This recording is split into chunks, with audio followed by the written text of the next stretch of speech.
a nossa posição do Congresso Nacional, a posição do Parlamento Brasileiro, frente a tudo quanto há de especulações nos mais variados sentidos e nos mais variados temas. Primeiramente, eu gostaria de reafirmar o nosso compromisso maior nesse momento do Brasil, que é o combate à pandemia do coronavírus. Que não nos esqueçamos, em hipótese alguma, que ainda morrem muitos brasileiros em função dessa doença e que, por isso, nós precisamos incrementar os métodos de combate ao vírus, com isolamento social, na medida do possível, o uso de máscara, a higienização das mãos e a vacinação, que felizmente hoje temos uma realidade melhor do que antes, com uma vacinação em maior escala no Brasil. Essa é a nossa prioridade. Por outro lado, embora seja óbvio o que eu vou dizer, mas é preciso dizê-lo, nós temos alguns compromissos que são inarredáveis, que são inafastáveis, que são inegociáveis. O compromisso com a República Brasileira, com seus fundamentos de soberania, de cidadania, de dignidade da pessoa humana, dos valores sociais do trabalho, da livre iniciativa, do pluralismo político, que é algo fundamental para o país e para a democracia. Igualmente, a importância da separação entre os poderes, e uma separação que definitivamente não signifique desunião, mas que signifique o respeito de cada poder em relação ao outro naquilo que toca a atribuição do outro. Uma relação harmoniosa, mas que deve ser, sobretudo, de independência. E quero aqui afirmar a independência do Parlamento Brasileiro, a independência do Congresso Nacional, composto por suas duas casas, o Senado Federal e a Câmara dos Deputados, que não admitirá qualquer atentado a esta sua independência e, sobretudo, as prerrogativas dos parlamentares, de palavras, opiniões e votos, que naturalmente devem ser resguardados numa democracia. E algo também muito fundamental que insisto, embora seja óbvio dizer, mas que é preciso dizê-lo: a preservação absoluta de algo que é também inegociável, que é o Estado de Direito e a democracia, ou o Estado democrático de direito, que a geração antes da minha conquistou no Brasil e que a minha geração tem obrigação de manter, de modo que nós não podemos admitir qualquer tipo de fala, de ato, de menção que seja atentatória à democracia ou que estabeleça um retrocesso naquilo que, repito, a geração antes da minha conquistou e que é nossa obrigação manter, que é a democracia no nosso país. Portanto, tudo quanto houver de especulações em relação a algum retrocesso à democracia, como a frustração das eleições próximas, vindouras do ano de 2022, é algo com o que o Congresso Nacional, além de não concordar, repudia evidentemente. Nós não admitiremos qualquer tipo de retrocesso nesse sentido. Isso decorre não da vontade do presidente do Senado, ou do presidente da Câmara, ou do Congresso, ou do presidente da República, ou do Tribunal Superior Eleitoral. Isso advém da Constituição Federal, à qual nós devemos obediência, que impõe eleições periódicas, o sufrágio universal, o voto direto e secreto, como algo que é a expressão mais pura da soberania popular. É o povo que manda no Brasil. E o povo manda no Brasil através, sobretudo, do direito às eleições periódicas em que possa escolher seus representantes. Portanto, as eleições são uma realidade da democracia brasileira, são inegociáveis, e o formato dessas eleições, que é algo que se discute muito hoje na sociedade, e se discute na sociedade isso deve ser respeitado sobre a manutenção do formato atual ou o estabelecimento de uma nova tecnologia através de voto impresso auditável, essa é uma discussão que haverá de se ter com todos os personagens da República E é normal e fundamental que todos participem com as suas opiniões sobre esta ideia, sem ataque a pessoas, mas a ideias. Essa definição não será feita pelo Poder Executivo, não será feita pelo Tribunal Superior Eleitoral, será feita pelo Congresso Nacional através de uma proposta de emenda à Constituição que está debatida na Câmara dos Deputados. E a decisão que houver por parte do Congresso Nacional, primeiro pela Câmara dos Deputados e depois pelo Senado Federal, haverá de ser respeitada por todos os poderes e todas as instituições no Brasil. Portanto, eu gostaria de sintetizar dizendo que a democracia está consolidada no nosso país, assimilada pela nossa sociedade, as instituições assim também compreendem, embora especulações possam acontecer, mas eu tenho absoluta convicção no compromisso de cada uma das instituições da República com a democracia e a forma de escolha dos representantes políticos também igualmente preservada no nosso país, sem risco algum de que haja retrocesso em relação ao Estado Democrático de Direito. Todo aquele que pretender algum retrocesso ao Estado Democrático de Direito esteja certo, que será apontado pelo povo brasileiro e pela história como inimigo da nação e como alguém privado de algo muito importante para os brasileiros e para o Brasil, que é o patriotismo. Nesse momento em que nós precisamos de união, de pacificação, de busca de consenso, mas precisamos também de firmeza para poder afirmar princípios e preceitos constitucionais que não serão transigidos em hipótese alguma pelo Congresso Nacional. Portanto, fica esse registro, dizendo que também que todos esses episódios que aconteceram ao longo dessa semana, eu os reputo esclarecidos, resolvidos e encerrados, e nós devemos agora olhar para frente. Olhar para frente porque nós temos um país que precisa da união do Poder Executivo, do Presidente da República, de seus ministros, com o Congresso Nacional, com o Poder Judiciário, com a imprensa, com a sociedade civil organizada, para o enfrentamento de coisas que são mais importantes do que esse debate acalorado entre políticos e entre poderes, que é o combate à pandemia, o combate à fome, o combate à miséria, o combate ao desemprego, o combate à desesperança do Brasil, que hoje, infelizmente, é uma realidade. Portanto, eu queria afirmar pelo Congresso Nacional esse nosso compromisso com valores democráticos, com as liberdades públicas, com as garantias fundamentais, com os direitos individuais, enfim, com a Constituição da República Federativa do Brasil, concebida a duras penas em 1988 e que é nosso dever, enquanto presidente do Congresso Nacional, de preservar a qualquer custo.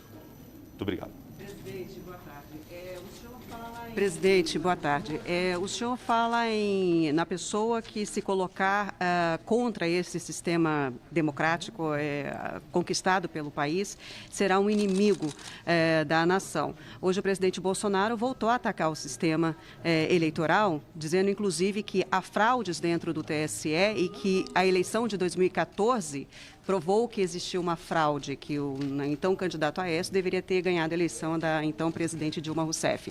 Esse é um contexto de fala que se encaixa nesse que o senhor abordou agora, quando o presidente coloca em risco a lisura das eleições de 2014 ou do sistema eleitoral como um todo, ele está se colocando como inimigo da nação? Da fala do presidente, nós devemos sempre respeitá-la e considerá-la para reflexão.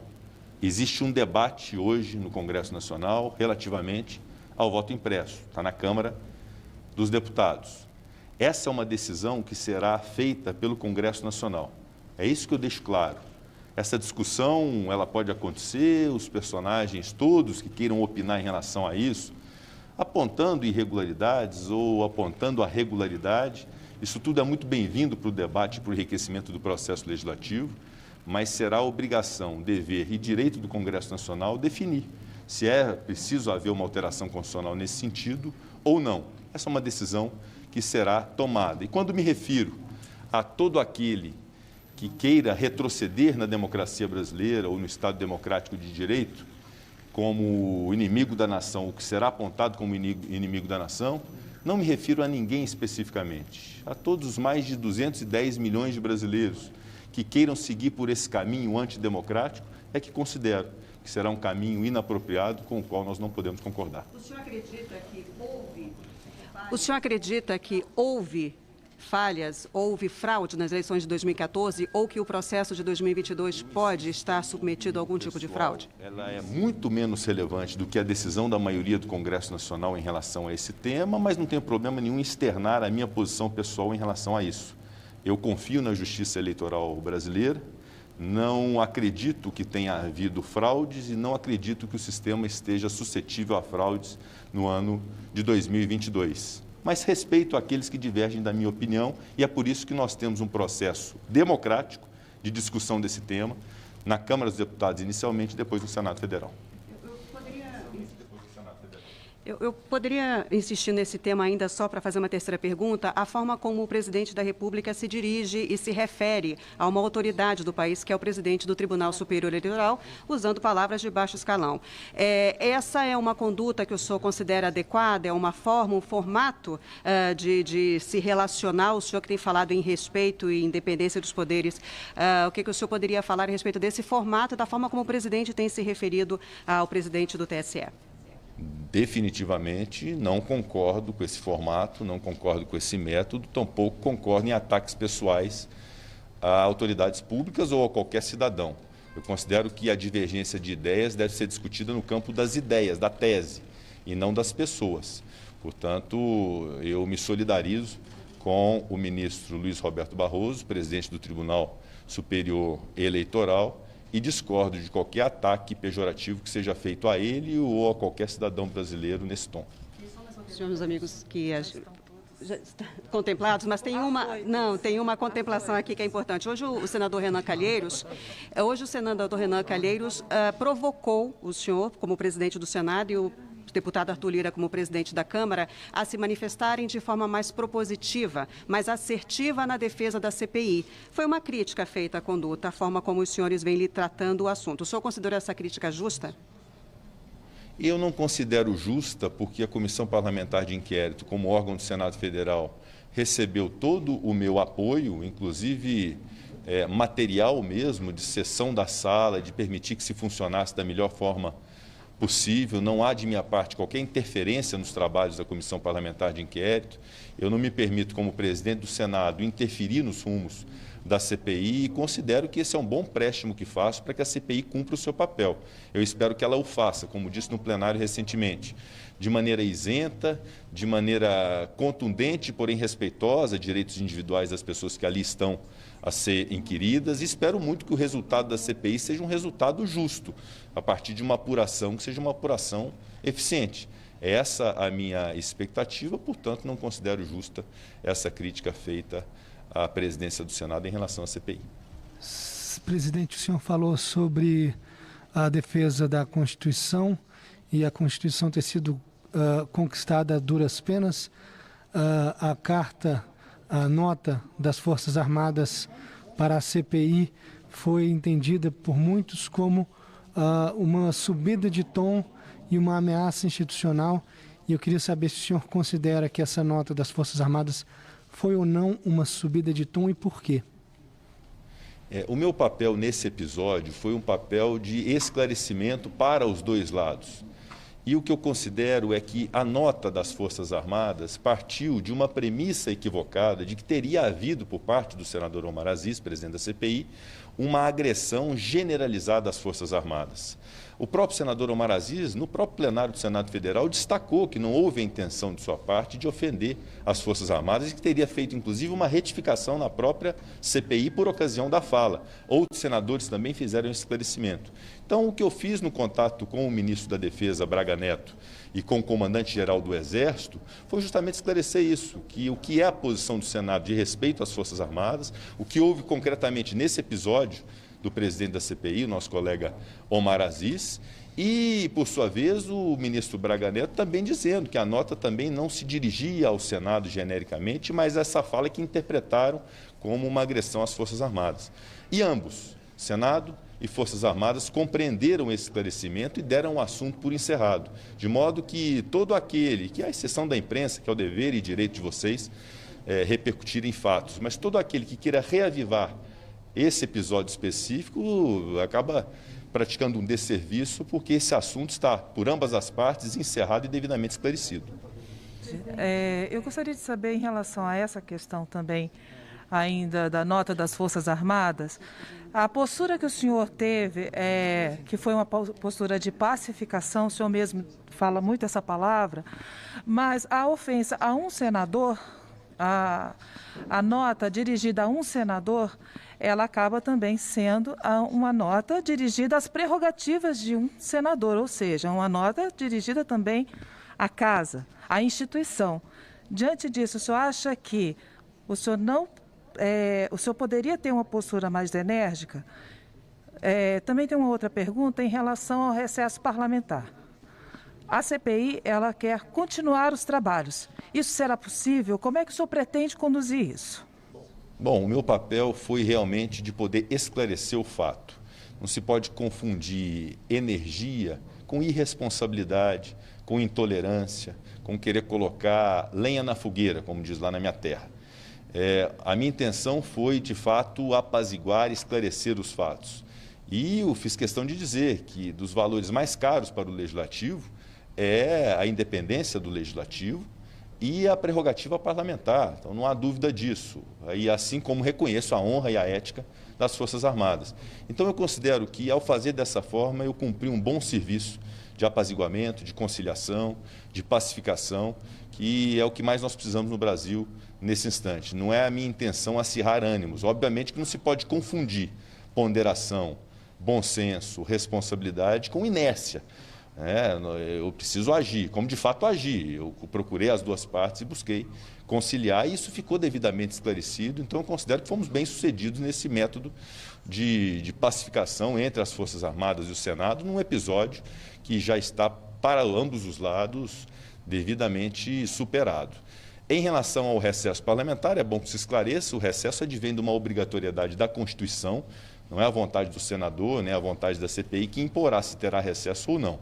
Portanto, votando a Lei de Diretrizes Orçamentárias, caso se aprecie a Lei de Diretrizes Orçamentárias pelo Congresso Nacional, o recesso parlamentar acontecerá por obrigação constitucional, o prazo da CPI fica suspenso e restabelece a contagem do prazo a partir de agosto. Não apreciando a Lei de Diretrizes Orçamentárias, aí não haverá o recesso formal, seria o chamado recesso branco, que recorrentemente já aconteceu no Parlamento, e aí se poderia ter, a critério do presidente e dos membros da CPI, o funcionamento da Comissão Parlamentar de Inquérito. De minha parte, não há nenhuma intenção de prejudicar o trabalho da CPI, tanto que o requerimento de prorrogação feito pelo senador Randolfo Rodrigues, tendo o critério objetivo, os requisitos de fato determinado e de número de assinaturas suficientes, ele será lido no plenário a tempo, inclusive, de dar a solução de continuidade para a CPI.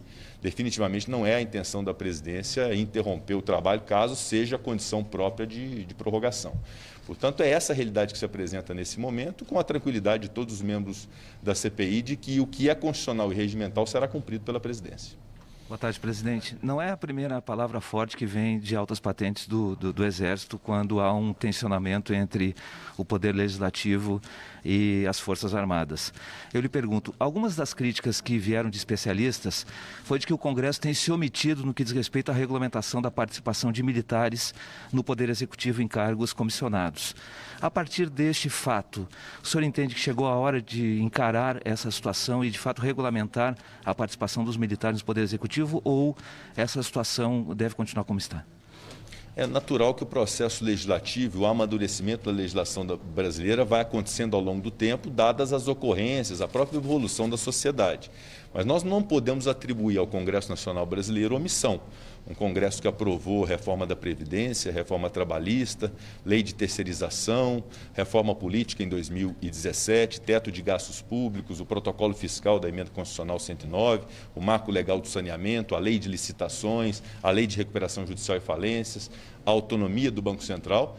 é um Congresso atento aos anseios da sociedade e da busca de melhora das condições de vida dos brasileiros. Agora, episódios como esse nos fazem refletir, evidentemente, e é natural que haja, nesse momento, algum tipo de discussão em relação a esse tema da participação dos militares da ativa em cargos comissionados, mas, repito, é uma discussão que, inclusive, tem que fazer parte dela as Forças Armadas, evidentemente, junto com o Congresso Nacional, no que é o mais sagrado e legítimo do Parlamento, que é permitir que todas as pessoas possam se pronunciar, participar de uma decisão que seja uma decisão acertada. Se você me perguntar a minha opinião pessoal em relação a isso, eu confesso que não tenho uma reflexão já definida em relação a esse tema, mas é algo que plenamente é possível se discutir no Congresso Nacional, mas, repito, com a participação de todos os diretamente interessados sobre esse tema. Presidente, boa tarde. Hoje o comandante da Aeronáutica, numa entrevista ao jornal Globo, disse que homem armado não ameaça e fez uma crítica ali à fala do presidente da CPI, o senador Omar Aziz, deixando muito claro que não foi superado o episódio de ontem, apesar do senhor dizer que é assunto encerrado. Eu queria saber o que o senhor acha dessa fala dele, quando ele disse que não vai dar mais de um recado, que basta um, que homem armado não ameaça, e se essa fala do senhor hoje está incluída nesse contexto dessa entrevista que ele deu hoje ao jornal Globo. Eu considero que esse episódio específico, que inclusive rendeu a fala do comandante da Aeronáutica, eu insisto, foi dado por encerrado pelo ministro da Defesa, general Braga Neto, pelo coronel do Exército. Talvez tenha nos faltado o tratamento e ter procurado o comandante da Aeronáutica também. Assim o farei também para colher dele esse sentimento de que esse assunto está encerrado, mas, repito, não acredito que seja um tom de qualquer ameaça ao Estado Democrático de Direito ou ao Congresso Nacional, porque se assim eu interpretasse, obviamente que eu repudiaria de forma veemente, dentro daquela mesma lógica, que todo aquele que pretender retrocesso na democracia será julgado pelo povo brasileiro. Só para uma última questão, por gentileza, eu preciso retornar ao ponto inicial do seu pronunciamento a respeito das eleições. O senhor tem dito que existe um debate legítimo na sociedade a respeito do formato das eleições, existe um debate em relação ao voto impresso, mas o presidente Bolsonaro tem dito reiteradas vezes que se o voto impresso não passar, não haverá eleição. Ou, do lado dele, da parte dele, ele não aceitará o resultado de uma eleição se não for pelo voto impresso. O senhor diria que essa declaração está mais dentro de um contexto de bravata ou de factível? O senhor considera que isso é razoável dentro dessa sociedade democrática que o senhor veio aqui defender? Eu defendo exatamente uma sociedade que se prima, que se pauta pela democracia, pelo Estado de Direito. Insisto que não há retrocesso na democracia, que nós não permitiremos isso e que as eleições acontecerão, porque isso é um comando constitucional, há uma imposição de eleições periódicas, de sufrágio universal, de voto direto e secreto, e nós não podemos retirar do povo brasileiro o seu direito mais sagrado e mais soberano, que é o direito de escolher seus representantes. É simples assim.